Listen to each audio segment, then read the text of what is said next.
This is Daniel Dardha, 19 years old and currently the Belgian #1 player, rated 2646. Now, he was a prodigy, or he is a prodigy. He won the Belgian Championship for the first time at the age of 13, and that was a record, still is a record. And on the 9th of June 2025, he broke another record by playing the largest ever clock simultaneous display. He faced 50 players, 50 opponents. There were strict criteria. Time control was 2 hours each, 2 hours for Daniel, 2 hours for his opponents. And the average rating was 1850. That is really quite tough. I can tell you, I've played clock simultaneous displays, and that is seriously strong opposition. And he scored 40 wins, 7 draws, 3 losses. So a winning percentage of 87%. That really is a tremendous result. So the game I want to look at was sent in to me by one of the participants, Milan Braca, who was full of admiration for Daniel's performance. He said he was incredibly fluent, often had his opponents in time pressure. That's very interesting. And in this game, Milan played one of my anti-Sicilian systems that I featured in my book and my Chessable course, and it's a Rossolimo. So let's take a look at it, because actually I think it's quite instructive how the game went. So knight f3, knight c6, and instead of an open Sicilian, Daniel played bishop b5. I get a lot of people writing in saying, okay, I love the Kalashnikov, but I don't want to do this because so many people play the Rossolimo. Well, knight f6 is the move that I recommend in my course. It challenges white straight away by threatening this pawn.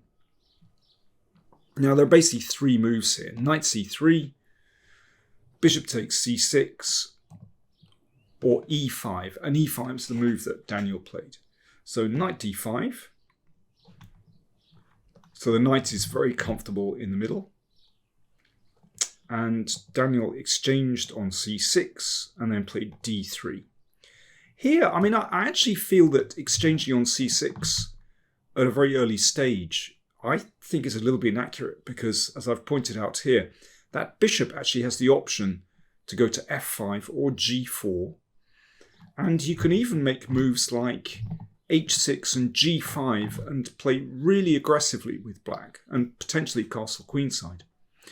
But Milan stuck to the tried and tested system with g6, which is also absolutely fine. And that's as I describe in the book. So h3 prevents the bishop coming to g4, which can, that exchange often frees black's pieces.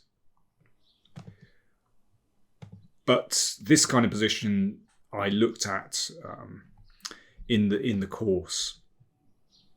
Here, because white has played e5 at a very early stage, I think f5 is actually a very reasonable move.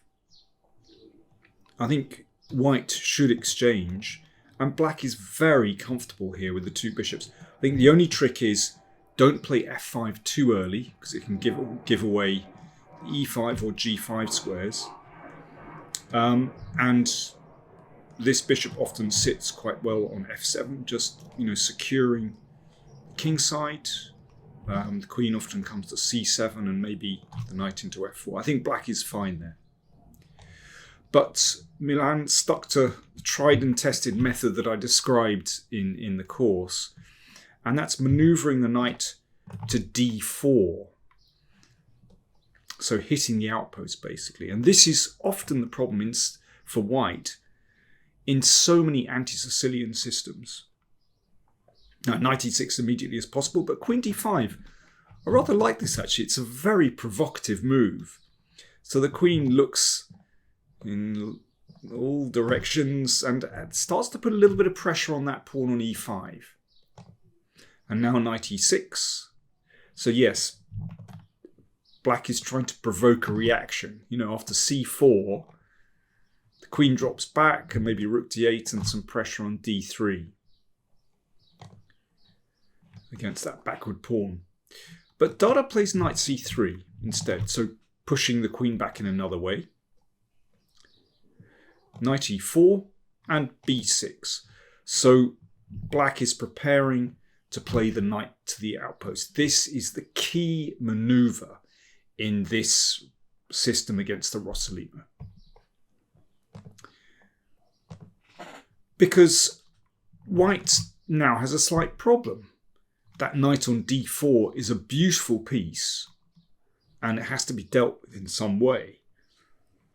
But after the exchange, well, that straightens out black's pawn structure. There's also the chance for black to try to attack this pawn because you're knocking out the knight on f3. So that's what's happened. Knight takes d4, pawn takes, and black is ready to play c5 and bishop b7, and look at that bishop striking across the board. So that's how you use the bishops. And this is a tried and tested maneuver and strategy for white in this anti-Rossolimo system. There's pressure here as well. Knight g5 played. So Dardha wants to try and get in e6. Now that would be very strong if it messed up black structure, but of course that can be prevented easily. The queen just moves back to d5. What a beautiful square for the queen. Again, striking these directions and looking down that long diagonal. So queen e2, defending the pawn, and bishop b7. Now, Milan wrote a few notes to this game that he sent in, and he said that he thought perhaps with h6 was better than what he played. And I know what he means. This is very logical. So puts the knight back on f3, and after c5, let's say a4, bishop b7. So that knight is rather tied down to f3, obviously because of the battery on the long diagonal. I mean, that is a pretty strong pair of bishops in this position. And I think black is better here, without any doubt. There might be the possibility later on to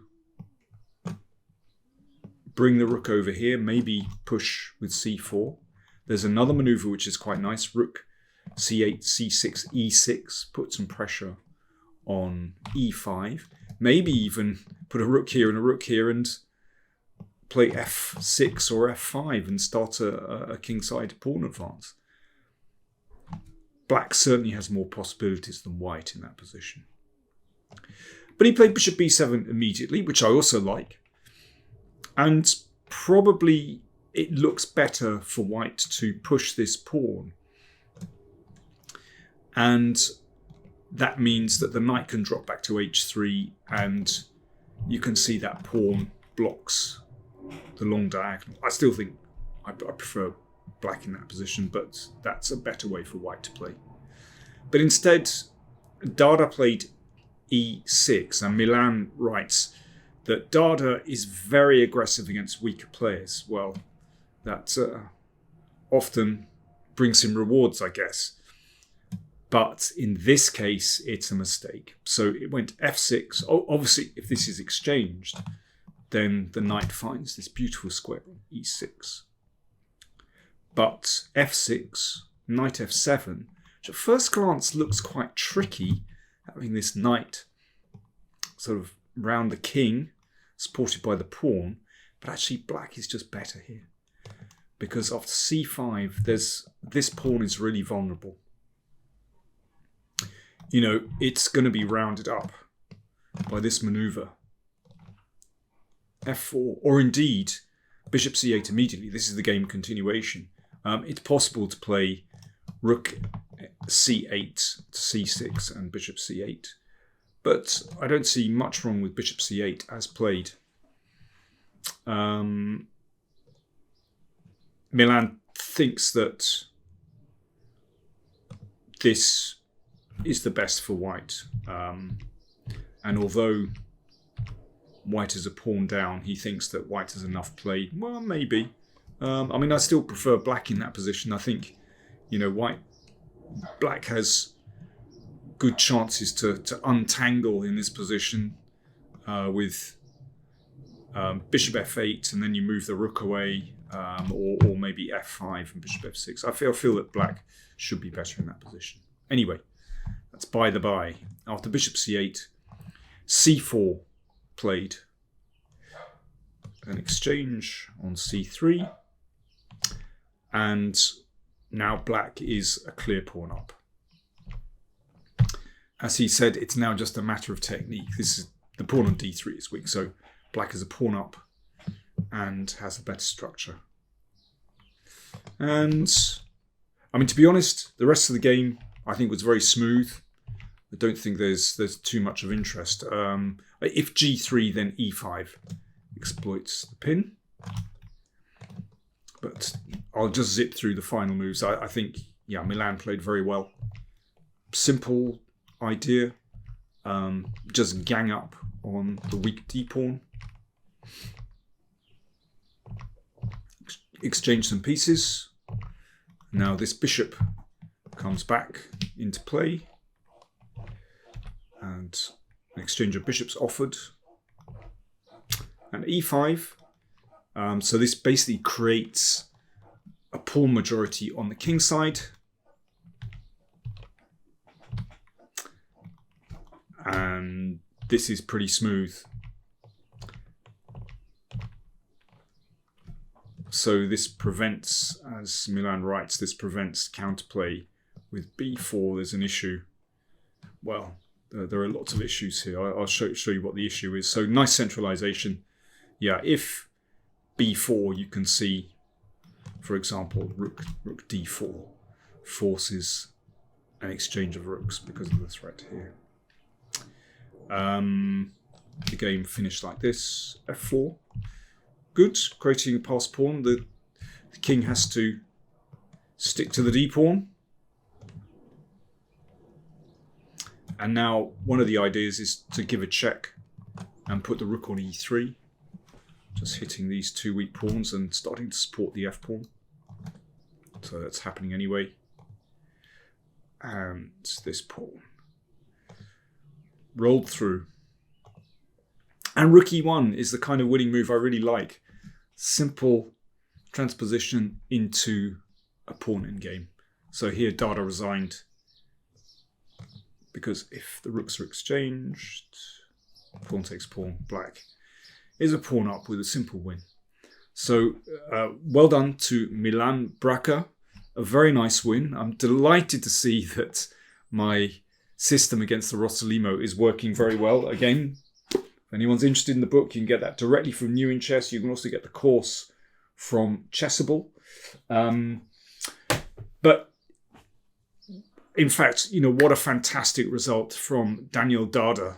I mean, it really is very, very impressive. Actually, he was in London for the FIDE World's Rapid and Blitz Championships. And yeah, I mean, he's a seriously strong player. So we'll watch out for him in the future. Thanks for watching.